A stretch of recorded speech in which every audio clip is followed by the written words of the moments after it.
히말라야의 고대 예언이 경고했던 그날이 얼마 남지 않았습니다. 러우 전쟁 후 3년 미국의 전횡, 중국의 폭주는 예언대로 정확히 흘러가고 있습니다. 트럼프의 미국이 세계를 흔들고 열강들이 서로를 무너뜨리는 이 혼돈의 시대에 마지막 균형점으로 남은 나라가 있습니다. 네팔의 한 예언자는 이미 18년 전에 이 모든 것을 예견했습니다. 세계의 거인들이 쓰러질 때 작은 용이 인류의 중심이 되리라. 도대체 그 예언 속 작은 용은 어떤 나라를 가리키는 것일까요? 그리고 왜 지금 세계 각국의 전문가들이 이 오래된 예언에 주목하고 있는 걸까요? 여러분은 아마 이런 예언 이야기를 믿지 않으실 겁니다. 사실 저도 그랬습니다. 수십 년간 세계 경제와 국제 질서를 분석해온 사람으로서 저는 언제나 데이터와 객관적 사실만을 믿어왔습니다. 종교적 예언이나 신비로운 이야기는 그저 흥미로운 문화적 유산 정도로만 여겼죠.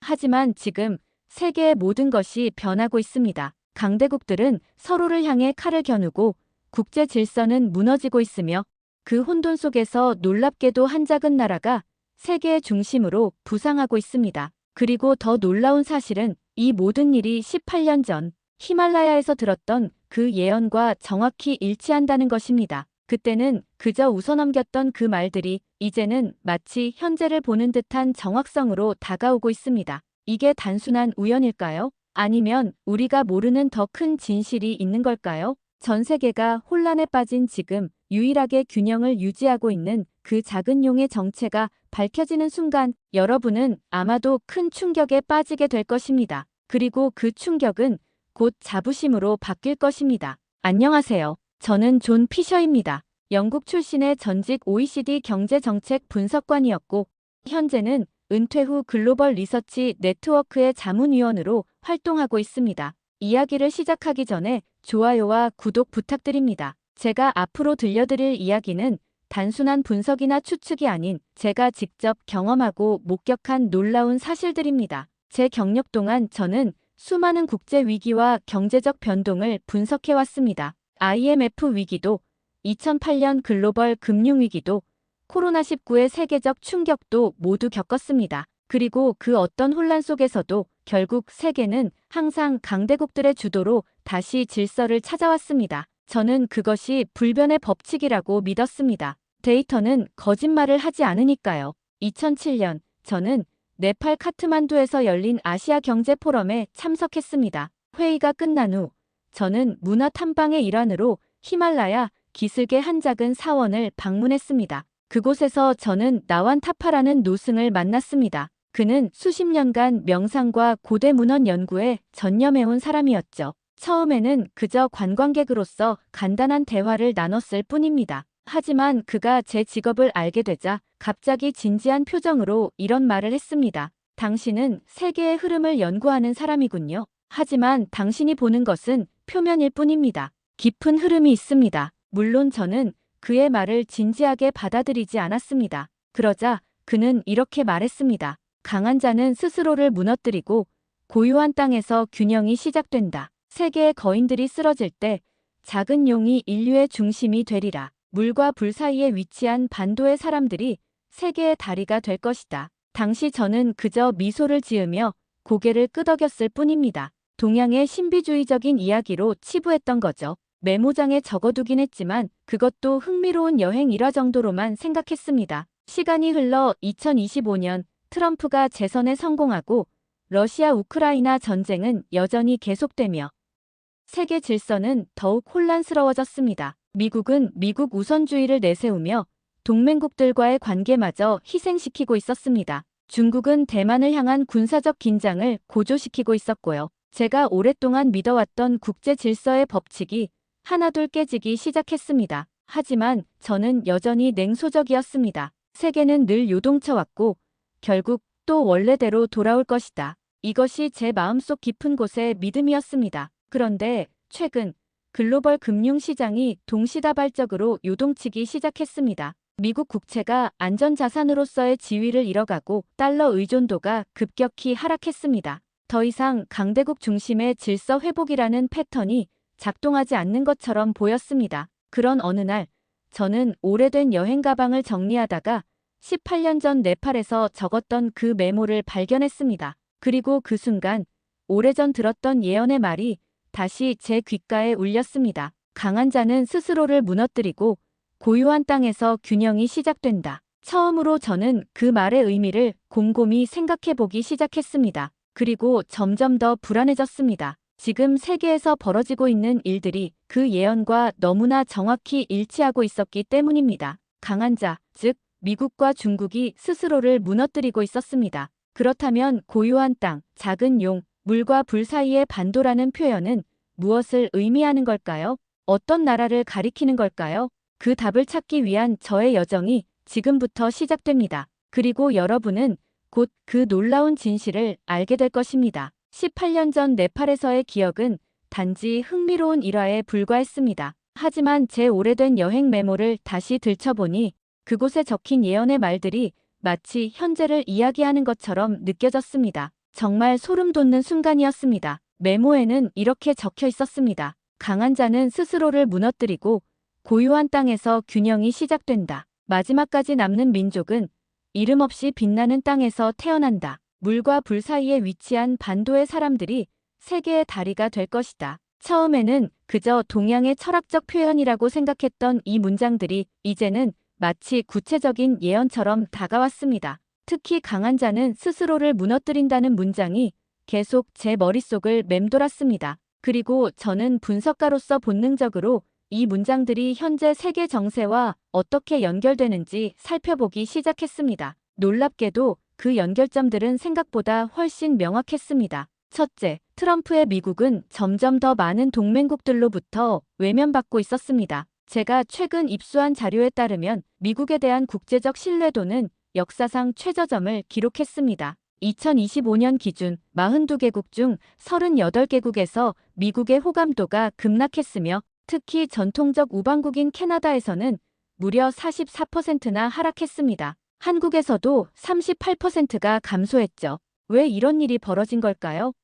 트럼프는 나토 등 전통적 동맹을 보호비를 내야 하는 보호 대상 정도로 취급하며 집단 안보의 원칙과 동맹의 가치를 경시해왔습니다. 그는 또 파리 기후 협정, 세계보건기구 WHO 등 다자기구에서 탈퇴를 선언하며 수십 년간 미국이 주도해온 국제 질서와 규범을 스스로 허물고 있었습니다. 강한 자는 스스로를 무너뜨린다. 예언의 첫 문장이 미국의 현재 상황과 정확히 일치하는 듯 했습니다. 저는 스스로에게 물었습니다. 이게 정말 우연일까? 둘째, 중국 또한 강한 자의 범주에 들어가고 있었습니다. 대만을 둘러싼 군사적 긴장을 고조시키면서 중국은 아시아 주변국들의 불안과 경계심을 키우고 있었습니다. 이로 인해 많은 국가들이 중국과 거리두기를 시작했고 그동안 쌓아온 경제적, 외교적 영향력이 오히려 감소하는 아이러니한 상황이 벌어지고 있었습니다. 예언의 말이 점점 더 현실과 맞아떨어지는 것 같았습니다. 하지만 여전히 의문이 남았습니다. 고요한 땅은 어디를 의미하는 걸까요? 물과 불 사이의 반도는 어디일까요? 셋째, 세계 금융은 전례 없는 불안정성을 보이고 있었습니다. 미국 달러화는 더 이상 안전자산으로 인식되지 않았고 미국 국채와 주식이 동시에 하락하는 구조적 신뢰 하락 현상이 나타났습니다. 월스트리트 저널 등은 이를 탈미국화의 신호라고 분석했습니다. JP모건 체이스 CEO 제이미 다이머는 트럼프의 무역 전쟁이 미국의 국가 신뢰도를 훼손했다고 평가했습니다. 미국이 번영, 법치, 경제력, 국방력 덕분에 위험 회피처로 인식되어 왔지만 트럼프의 세계 무역체계 재편 시도로 그 지위가 위협받고 있다고 말이죠. 외신들은 연일 시스템이 무너진다는 헤드라인으로 뉴스를 전하고 있었습니다. 그리고 이런 혼란 속에서도 유독 안정적인 모습을 보이는 국가들이 있었습니다. 그 중에서도 특히 눈에 띄는 한 나라가 있었습니다. 최근 국제통화기금 IMF의 보고서는 이렇게 말했습니다. 글로벌 불확실성 속에서도 한국의 경제는 놀라운 회복력을 보이고 있다. 이는 기술 혁신과 균형 잡힌 무역 정책, 그리고 강한 사회적 결속력에 기인한다. 저는 그 보고서를 읽으며 문득 히말라야 노승의 예언 중 또 다른 문장을 떠올렸습니다. 물과 불 사이에 위치한 반도의 사람들이 세계의 다리가 될 것이다. 한국은 바다로 둘러싸인 반도 국가입니다. 물과 불 사이라는 표현도 해석하자면 물은 바다를, 불은 대륙의 열강들 사이의 갈등을 상징할 수도 있겠죠. 그리고 한국은 분명 미국과 중국 사이에서 다리 역할을 하고 있었습니다. 하지만 저는 여전히 의심했습니다. 분석가로서 저는 감정보다 데이터를 신뢰했고 신비주의보다 합리적 설명을 선호했습니다. 이 모든 것이 단순한 우연의 일치일 수도 있으니까요. 예언의 문구들은 충분히 모호해서 여러 상황에 적용될 수 있었습니다. 그래서 저는 이 의문을 해결하기 위해 직접 현장에 가보기로 결심했습니다. 마침 아시아 순방 일정이 있었고 그 중에서도 가장 관심이 가는 곳은 바로 물과 불 사이의 반도, 한국이었습니다. 하지만 그 전에 먼저 싱가포르에서 열리는 아시아 안보 포럼에 참석해야 했습니다. 그곳에서 저는 세계 각국의 지도자들과 전문가들이 모인 가운데 예언에서 말한 강한 자들의 무너짐을 직접 목격하게 될 줄은 몰랐습니다. 제가 논리와 데이터만 믿던 사람에서 예언의 진실을 의심하기 시작한 순간 그 모든 경계와 냉소는 서서히 무너지기 시작했습니다. 그리고 저는 곧 더 큰 충격을 맞이하게 됩니다. 싱가포르로 향하는 비행기 안에서 저는 예전에 함께 일했던 일본계 저널리스트 시라 이와사키에게서 한 통의 메일을 받았습니다. 그녀는 제가 네팔에서 만난 노승나완 타파에 대한 정보를 보내왔습니다. 존, 내가 말한 그 예언자에 대해 조사해봤어. 흥미로운 사실을 발견했는데 그는 여러 서방 학자들에게 각기 다른 예언을 했다는 거야. 각자 듣고 싶은 이야기를 들려준 것 같아. 내가 가진 메모의 출처가 정확한지 의심해봐야 할 것 같아. 그녀의 메일은 제 확신에 다시 금이 가게 했습니다. 정말 저는 그저 듣고 싶은 이야기를 들은 것뿐일까요? 이 모든 연결점들이 우연의 일치일까요? 하지만 세상은 지금 뚜렷한 변화의 조짐을 보이고 있었습니다. 그리고 그 중심에는 모두가 예상하지 못했던 나라가 자리 잡고 있었습니다. 제가 곧 방문하게 될 그 나라 말입니다. 싱가포르에 도착하기 전 저는 기내 모니터에서 흘러나오는 뉴스를 보며 또 한 번 놀라움을 금치 못했습니다. 미국과 유럽연합 간의 무역 갈등이 극에 달했고 미국 대표가 회의에서 고립되는 모습이 전 세계에 생중계되고 있었습니다. 그리고 그 와중에 한 나라의 대표가 중재자로 나서서 양측을 진정시키는 모습도 함께 비춰졌습니다. 아나운서는 이렇게 말했습니다. 한국의 중재안이 미-EU 무역 갈등의 돌파구가 될 수 있을지 주목됩니다.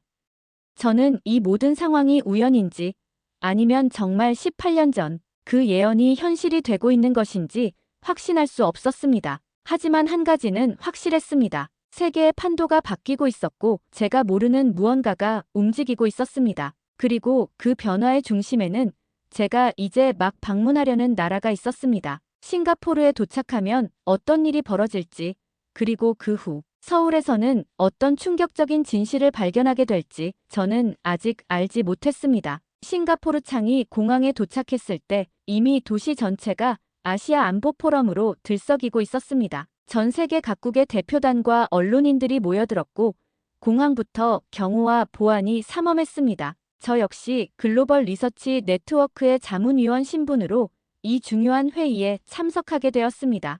호텔에 짐을 풀자마자 저는 포럼 사전 브리핑에 참석했습니다. 그곳에서 만난 여러 전문가들의 표정이 예년과 달리 심각해 보였습니다. 한 미국 전략연구소 소장은 이렇게 말했습니다. 이번 포럼은 단순한 토론이 아닙니다. 세계 질서의 근본적인 재편이 시작되고 있습니다. 우리는 역사적 전환점에 서 있습니다. 다음 날 아침 본격적인 회의가 시작되었습니다. 메인 세션의 주제는 급변하는 세계 질서와 아시아의 미래였습니다. 미국, 중국, 유럽연합, 러시아, 그리고 주요 아시아 국가들의 대표들이 한 테이블에 앉았습니다. 회의는 처음부터 팽팽한 긴장감이 감돌았습니다. 그리고 예상대로 미국과 중국 대표 간의 설전이 시작되었습니다. 미국 대표는 이렇게 말했습니다. 중국은 대만에 대한 군사적 위협을 즉각 중단하고 국제 규범을 준수해야 합니다. 미국은 인도 태평양 지역의 평화와 안정을 위해 모든 수단을 동원할 것입니다. 이에 대해 중국 대표는 강하게 반발했습니다. 미국은 내정 간섭을 중단하고 자국의 문제부터 해결해야 합니다. 트럼프 대통령의 관세 정책은 세계 경제를 위기로 몰아넣고 있습니다. 중국은 자국의 주권과 영토를 지키기 위해 필요한 모든 조치를 취할 권리가 있습니다. 저는 그 자리에서 충격적인 광경을 목격했습니다. 과거에는 최소한의 외교적 예의를 지키던 두 강대국의 대표들이 이제는 공개적으로 서로를 비난하고 있었습니다. 더 놀라운 것은 다른 국가들의 반응이었습니다. 유럽연합, 호주, 일본 등 전통적으로 미국의 동맹국들조차 미국의 입장을 전적으로 지지하지 않았습니다. 대신 그들은 양측 모두 자제해야 한다는 중립적인 입장을 취했습니다. 러시아와 중동 국가들은 오히려 중국의 편에 서 있었고요. 세계는 이제 단순히 미국 대 중국의 구도가 아니라 각자의 이익을 조차 분열되고 있었습니다. 협력은 없고 각국은 오직 우리 이익만을 말하고 있었습니다. 혼란, 긴장, 경계. 그때 한국 대표가 발언권을 얻었습니다. 모든 사람들이 또 하나의 편 가르기 발언을 예상했을 것입니다. 하지만 그의 말은 달랐습니다. 우리는 지금 서로를 비난하는데 시간을 낭비하고 있습니다. 팬데믹, 기후변화, 경제 불평등 같은 인류 공통의 위기는 여전히 해결되지 않고 있습니다. 한국은 양측의 입장을 모두 이해합니다. 하지만 더 중요한 것은 이 위기를 함께 헤쳐나갈 방법을 찾는 것입니다. 그는 구체적인 다자 협력 방안을 제시했고 놀랍게도 양측 모두 그의 제안에 귀를 기울였습니다. 물론 즉각적인 합의가 이루어지지는 않았지만 적어도 대화의 물꼬가 트인 것은 분명했습니다. 회의가 잠시 휴식 시간을 가졌을 때 저는 밖으로 나가 신선한 공기를 마시며 생각에 잠겼습니다. 그리고 메모장을 꺼내 네팔에서 기록한 예언의 문장들을 다시 읽어보았습니다. 강한 자는 스스로를 무너뜨리고 고요한 땅에서 균형이 시작된다. 지금 제 눈앞에서 바로 이 예언이 실현되고 있는 것 같았습니다. 강대국들은 서로를 향해 칼을 겨누며 스스로의 지위를 위태롭게 만들고 있었고 그 혼란 속에서 예상치 못한 균형자가 등장하고 있었습니다. 저는 무심코 옆에 있던 한국 대표팀의 젊은 외교관에게 물었습니다. 한국은 어떻게 이런 복잡한 상황에서 균형을 유지할 수 있는 거죠? 그는 잠시 생각하더니 이렇게 답했습니다. 피셔 씨, 우리는 수천 년 동안 강대국 사이에서 살아남아야 했습니다. 그건 우리 DNA에 각인된 생존 전략이죠. 우리는 이웃을 존중하되 우리의 소신을 잃지 않는 법을 배웠습니다. 또한 위기가 기회가 될 수 있다는 것도 알고 있습니다. 그 말이 제 마음에 깊이 남았습니다. 위기가 기회가 될 수 있다. 한국은 수많은 위기를 겪으면서도 항상 그것을 도약의 발판으로 삼아왔습니다. IMF 외환위기 이후 IT 강국으로 부상했고 글로벌 금융위기 이후에는 문화수출 강국이 되었으며 코로나19 팬데믹 속에서는 K방역으로 세계의 모범이 되었습니다. 포럼의 마지막 날 예상치 못한 사건이 발생했습니다. 미국 대표가 갑자기 중국에 대한 추가 제재를 발표한 것입니다. 이에 중국 대표단은 즉각 회의장을 박차고 나갔고 포럼은 사실상 결렬되었습니다. 세계 언론들은 이를 싱가포르 충격이라고 보도했습니다. 많은 분석가들이 이제 세계는 돌이킬 수 없는 분열의 길로 접어들었다고 예측했습니다. 포럼이 끝난 후 저는 예정대로 서울로 향했습니다. 인천공항에 도착했을 때 저는 싱가포르의 긴장감에 지친 상태였습니다. 하지만 공항에 발을 딛는 순간 묘한 안정감이 느껴졌습니다. 인천공항은 질서정연했고 사람들은 분주하게 움직이고 있었지만 혼잡함은 없었습니다. 싱가포르의 혼란스러웠던 분위기와는 너무나 대조적이었습니다. 서울로 향하는 공항철도에서 저는 창밖으로 펼쳐진 풍경을 바라보며 생각에 잠겼습니다. 밤이 깊어가는 서울의 모습은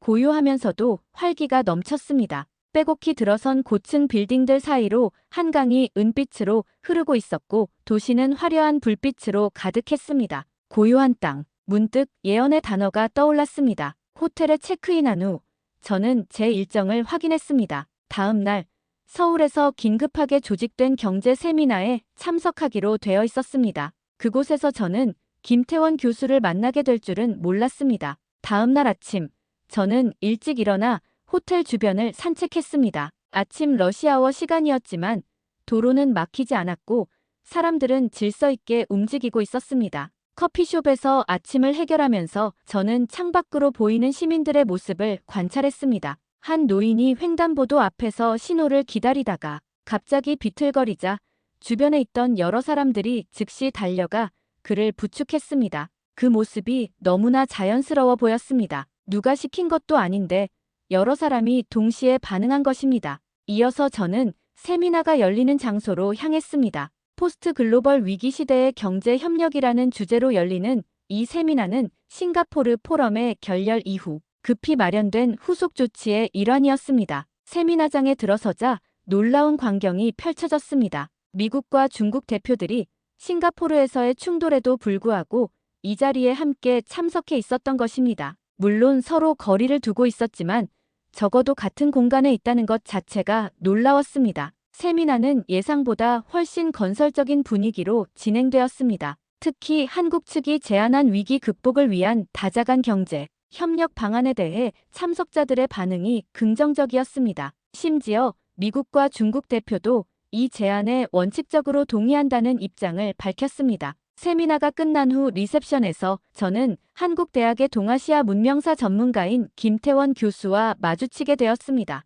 그는 제 이름표를 보고 먼저 말을 걸어왔습니다. 피셔 씨, 당신의 OECD 시절 연구 보고서를 잘 읽었습니다. 특히 동아시아 경제 발전 모델에 관한 분석이 인상적이었어요. 저는 그의 친절한 인사에 감사를 표하며 대화를 이어갔습니다. 그와의 대화는 자연스럽게 현재 세계 정세로 흘러갔고 저는 문득 용기를 내어 제가 가지고 있던 의문을 꺼냈습니다. 교수님, 혹시 고대 예언에 관심이 있으신가요? 특히 히말라야 지역을. 김 교수는 흥미롭다는 표정으로 고개를 끄덕였습니다. 물론이죠. 동아시아 문명을 연구하다 보면 불교와 함께 전해진 다양한 예언 전통에 대해서도 알게 됩니다. 무슨 특별한 이유가 있으신가요? 저는 조심스럽게 제 여행 메모장을 꺼내어 그에게 보여주었습니다. 김 교수는 메모에 적힌 예언의 문장들을 읽더니 갑자기 눈빛이 변했습니다. 이건 칼라차크라 예언에 변형된 형태군요.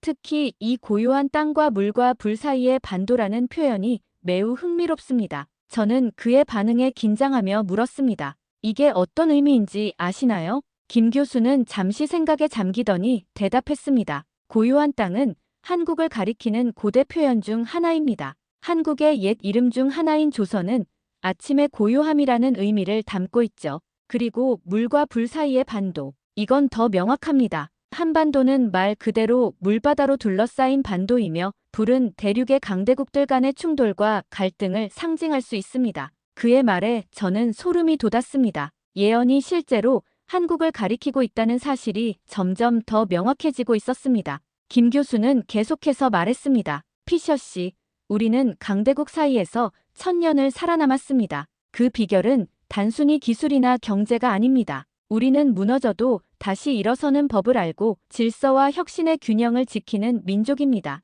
그것이 오늘날 우리가 세계의 교차로에 서 있는 이유일지도 모릅니다. 그날 저녁, 저는 호텔로 돌아오는 길에 서울 지하철을 이용했습니다. 퇴근 시간에 혼잡한 지하철 안에서도 사람들은 질서를 지키며 서로를 배려하고 있었습니다. 노약자석에는 실제로 노약자들이 앉아 있었고 젊은이들은 기꺼이 자리를 양보했습니다. 한 외국인 관광객이 길을 잃고 헤매고 있을 때 주변의 한국인들이 자발적으로 나서서 도와주는 모습도 보았습니다. 영어가 서툰 중년 남성도 스마트폰의 번역 앱을 사용해가며 열심히 도움을 주려 했습니다. 호텔 방으로 돌아온 저는 창문을 열고 서울의 밤 풍경을 바라보았습니다. 불빛으로 가득한 도시는 마치 살아 숨쉬는 생명체 같았습니다. 고요하면서도 활기찬, 질서 있으면서도 역동적인 도시. 그때 저는 깨달았습니다. 예언이 말한 고요한 땅은 상징이 아니었습니다. 그건 지금 세계의 마지막 중심이 될 수 있는 실체였습니다.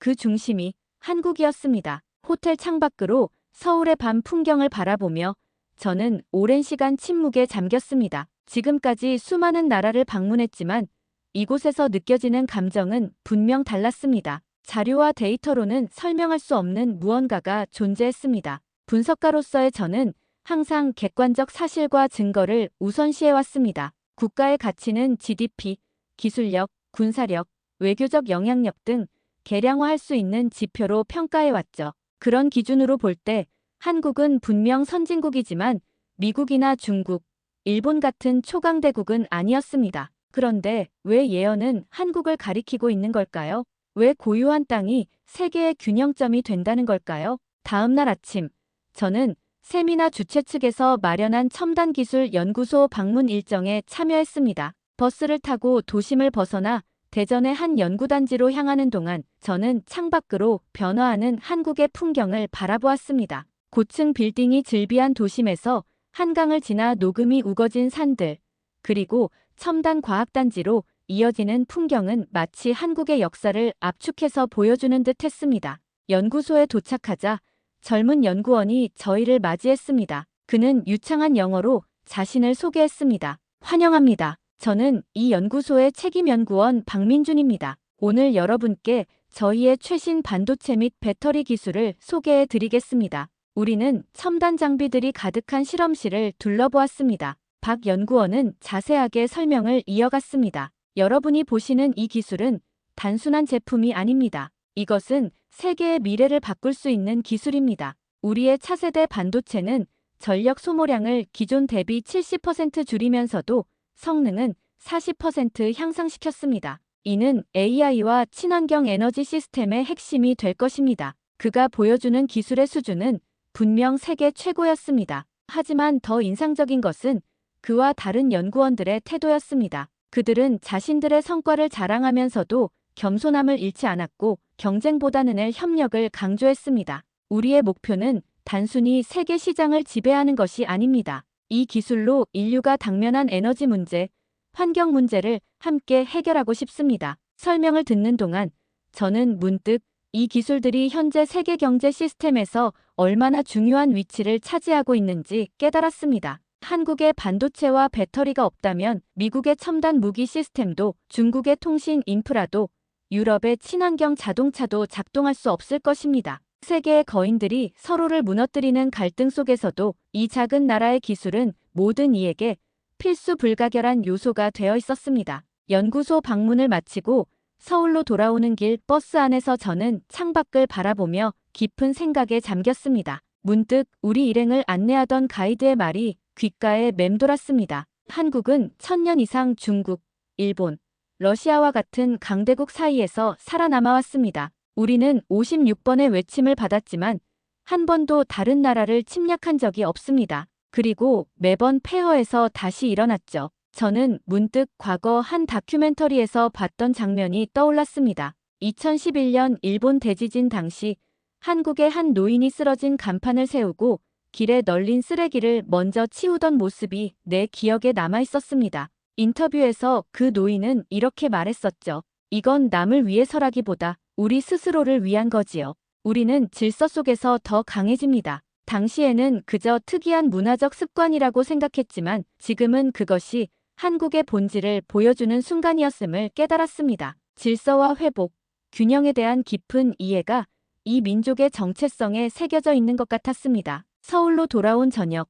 저는 호텔 근처 한 작은 식당에서 혼자 저녁을 먹기로 했습니다. 그곳에서 저는 뜻밖의 만남을 가지게 되었습니다. 바로 옆 테이블에 김태원 교수가 앉아 있었던 것입니다. 피셔 씨, 이런 곳에서 다시 만나다니 반갑습니다. 혼자 드시나요? 괜찮으시다면 함께 할까요? 저는 기꺼이 그의 제안을 받아들였습니다. 처음에는 일상적인 대화를 나누다가 자연스럽게 다시 예언에 관한 이야기로 흘러갔습니다. 교수님, 어제 말씀해주신 예언의 해석에 대해 계속 생각해 보았습니다. 정말 그 예언이 한국을 가리키고 있다고 확신하시나요? 김 교수는 와인 잔을 들며 천천히 대답했습니다. 피셔 씨, 예언은 해석하는 사람의 관점에 따라 달라질 수 있습니다. 하지만 제가 확신하는 것은 그 예언이 담고 있는 본질적 가치가 한국의 역사와 문화에 깊이 반영되어 있다는 점입니다. 그는 잠시 생각에 잠기더니 말을 이었습니다. 우리 민족은 외세의 침략과 지배, 분단과 전쟁,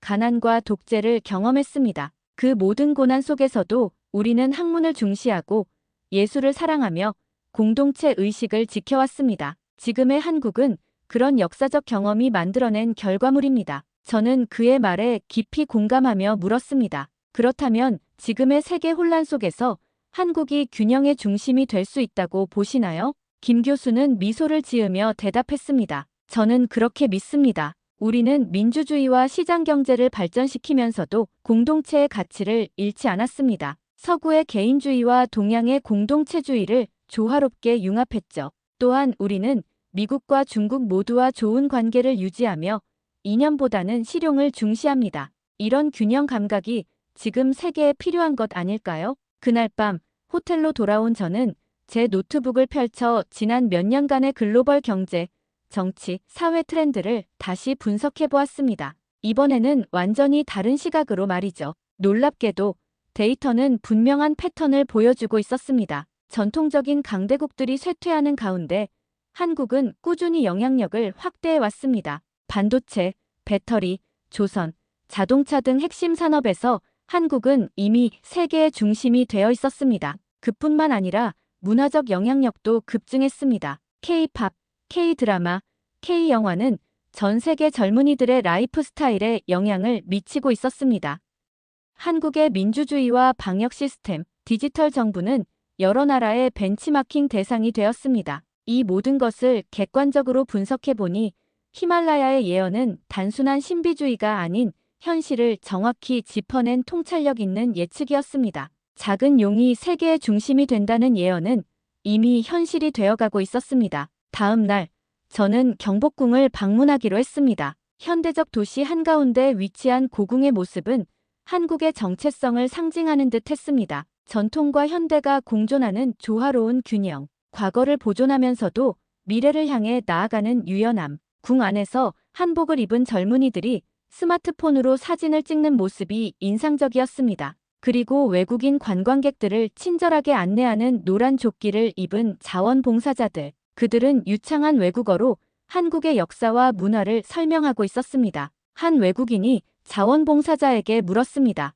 한국은 어떻게 이렇게 빠르게 발전할 수 있었나요? 자원봉사자는 잠시 생각하더니 이렇게 대답했습니다. 우리는 항상 위기를 기회로 바꾸는 법을 알았습니다. 그리고 우리에게는 정이라는 특별한 정서가 있습니다. 이것은 단순한 감정이 아니라 사람과 사람 사이의 깊은 연결을 의미합니다. 이런 정서가 우리를 하나로 모으고 어려울 때 서로 돕게 합니다. 그 말을 듣는 순간 저는 깊은 깨달음을 얻었습니다. 한국이 가진 진정한 힘은 GDP나 군사력 같은 하드파워가 아니었습니다. 그것은 위기에서도 질서를 유지하고 서로를 배려하며 끊임없이 혁신하면서도 인간적 가치를 잃지 않는 균형 감각이었습니다. 그동안 저는 이 나라를 완전히 잘못 평가하고 있었습니다. 한국을 단지 경제적 성공 사례 정도로만 여겼던 것이죠. 하지만 이제야 저는 한국이 지닌 진정한 가치를 보기 시작했습니다. 나는 이 나라를 몰랐습니다.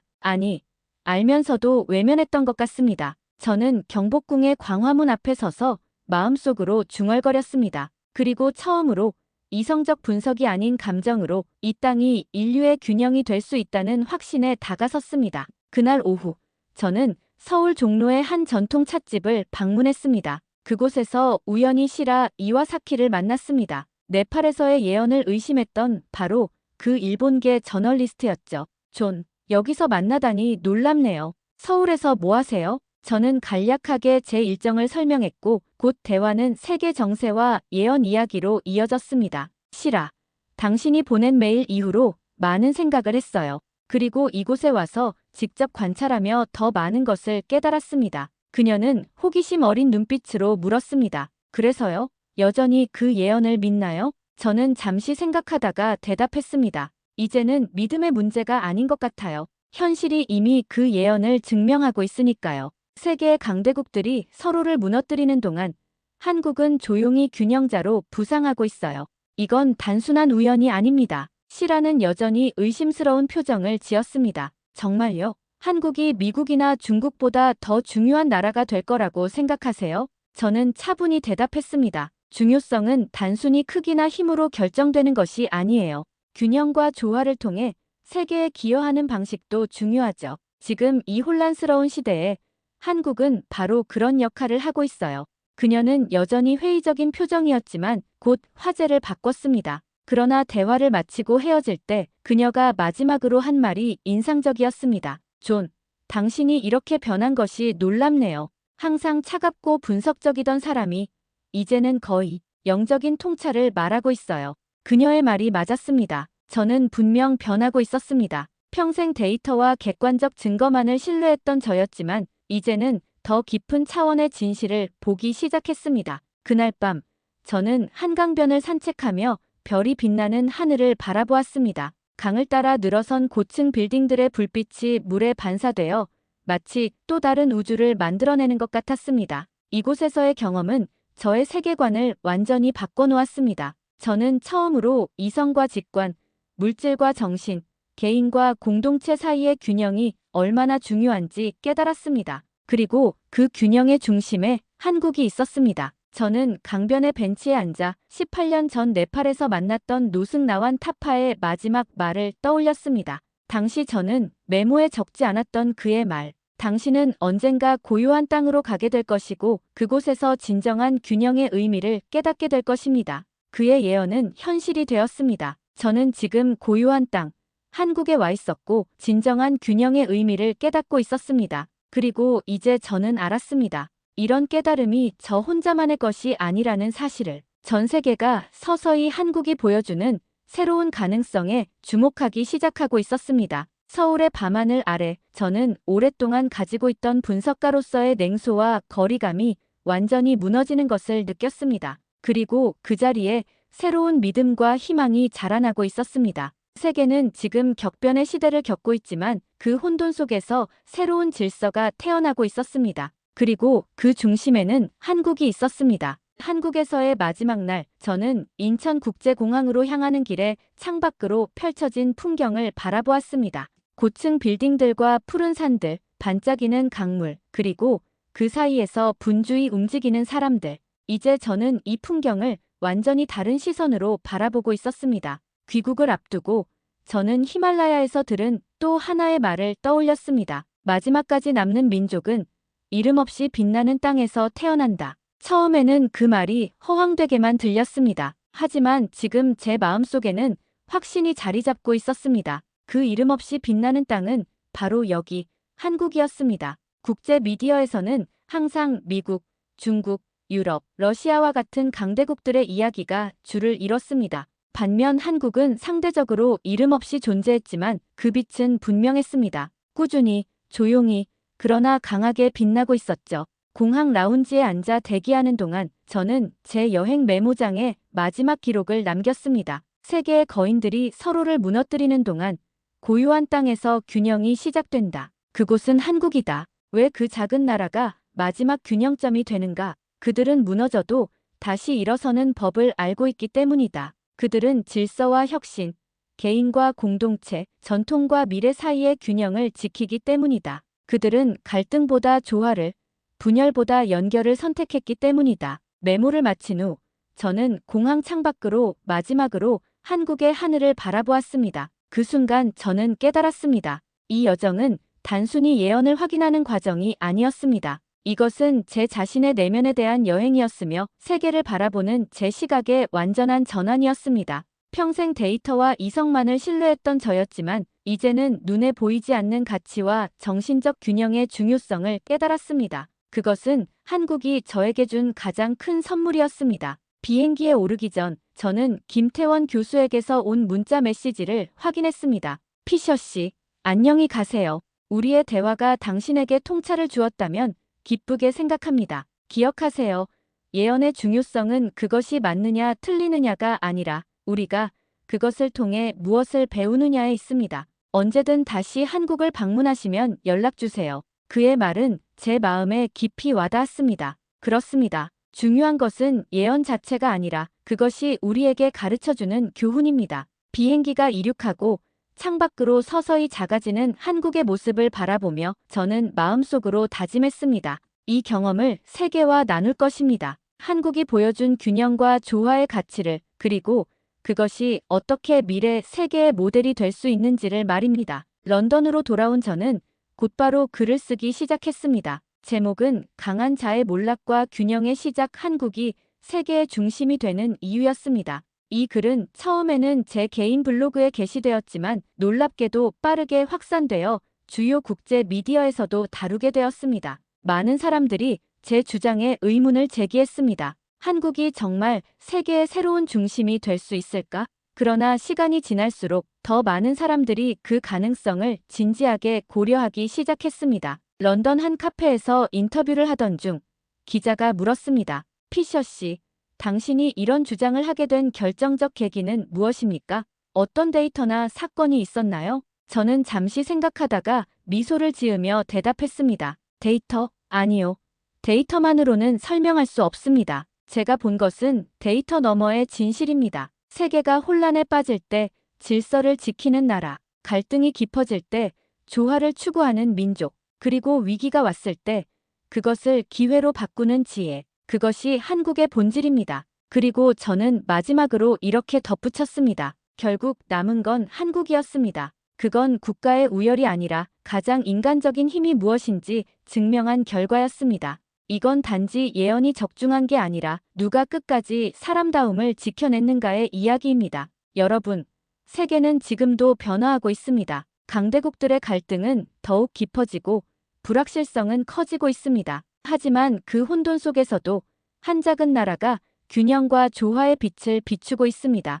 그 빛은 거대한 불빛이 아니라 어두운 방을 살짝 밝히는 등불 같습니다. 하지만 그 온화한 빛이 지금 우리에게 가장 필요한 것인지도 모릅니다. 끝까지 시청해주셔서 진심으로 감사드립니다. 여러분의 소중한 경험과 생각을 댓글로 남겨주시면 감사하겠습니다. 구독과 좋아요, 알림 설정은 더 많은 한국의 이야기를 전하는데 큰 힘이 됩니다. 다음에는 더 자랑스러운 대한민국의 이야기로 찾아뵙겠습니다.